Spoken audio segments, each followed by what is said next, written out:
Yan guys, so basta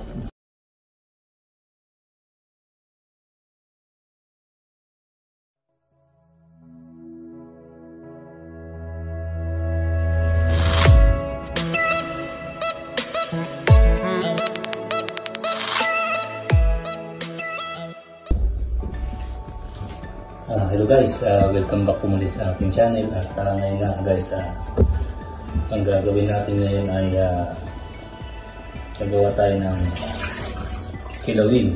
Ayan o, kung makikita nyo ito guys, so ito ay isang malaking isda na nahuli namin dito sa yung namingwit kami. Ito ay, kung tawagin dito ay kaway. So ito ay masarap na isda ito. So ang gagawin ko ngayon dito ay gagawa tayo ng kilawin. So ito ang gagamitin natin isda. Malaki, masarap. Ayan. So ito nga yung mga natin. Ito ang gagamitin natin ng sangkap. Ayan. Sibuyas. Ayan, malalaki yung sibuyas dito. Yan, yung mga dyan, umaaray ng presyo ng sibuyas, yan dito, malaki. Yan. So, ito naman ang bawang. Yan, ipipin natin yan. So, hindi ako nakabili ng sariwang luya. So, ito, yung nasa ang crush na. Yung baga nadurog na lang luya. Yan. Ito yung binibili ko dito. So, itan din natin ng yan, paminta. Siyempre, paminta. Siyempre, asin. At magic sarap. Yeah. Ang magic. Alin. Meron tayo niyan, mga sili. Yan yung pampasarap yan. Ito ang pinaka dyan. Yan, suka. Dato puti. Ito ang pagluluto natin guys. Lulutuin siya natin ng suka. Para lang sa ganun ay masarap. Purong suka ilalagay natin guys. Ito. Dato puti. Ito yung masarap.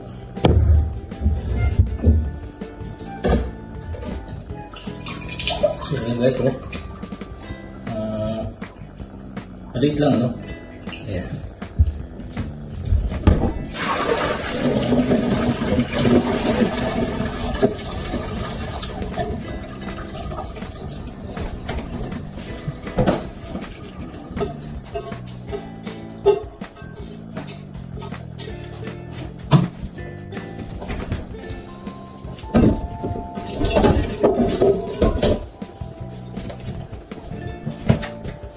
So, dito natin lagay yung ihibin natin naman. Kukunin natin dito yung naman.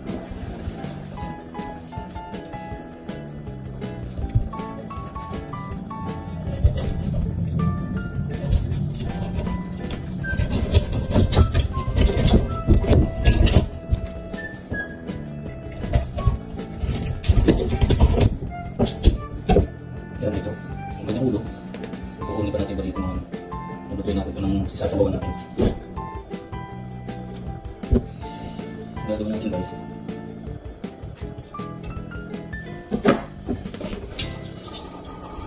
Inalisis na natin ito. Kasi malaking kalisis nito.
Lato puti.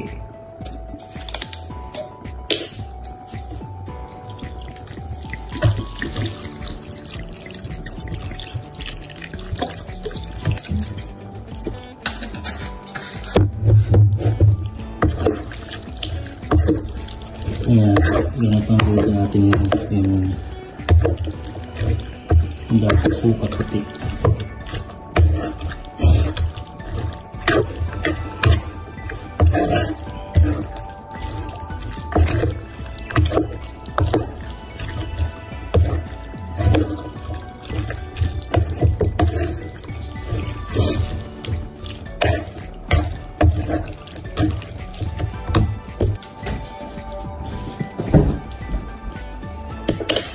So, lagyan pa natin ng ng ito, yung suka na may bawang. Yan. Para lalo mas masarap.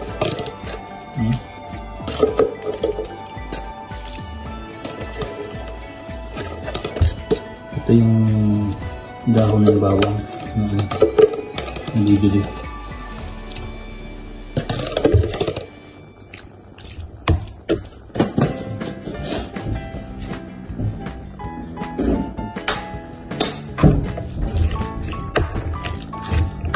Alas nito ang matinding sili. Ayan. Siling labuyo.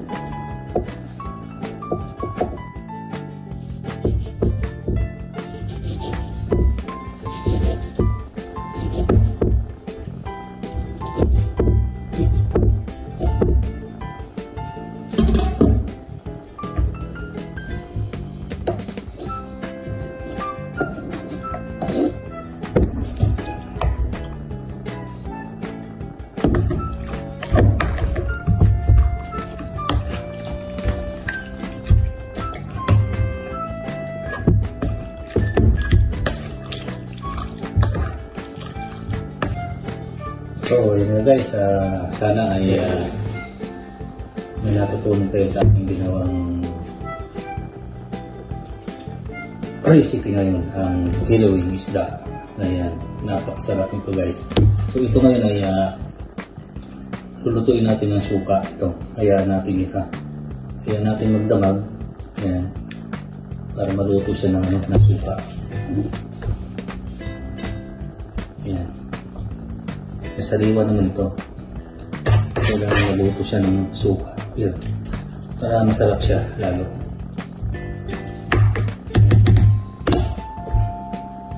So guys, sana ay bago nyo i-scroll ang panonood sa video nito na aking ginawa ay subscribe naman dyan sa aking YouTube channel. Isang click lang ng subscribe. Tapos sa pakikalimbang rin yung bell button para sa ating susunod na mga vlog ay ma-notify sa inyo at sana sa ating ginawang vlog ngayon ay may natutunan kayo na bagong recipe. Yan. Ito ay recipe na kilawin isda. Asa sa inyo kung anong klaseng isda ang gagamitin nyo, pwede naman. So kailangan lang isariwa. Tapos kailangan ay maluto ng gusto ng suka. Anong sagan ay makaiwas din tayo sa mangyari sa atin. So, kailangan ito luto yung natin magdamag. Para sa bukas lang napakasarap na. Yan. Tapos sa bagong sinaing na kain, wow, talaga naman. So, yun na guys, hanggang dito na lang at kita-kita tayo sa ating susunod na mga vlog. Magandang gabi sa inyong lahat. God bless, good luck sa inyong lahat. Ito na ang ating kilawing isda.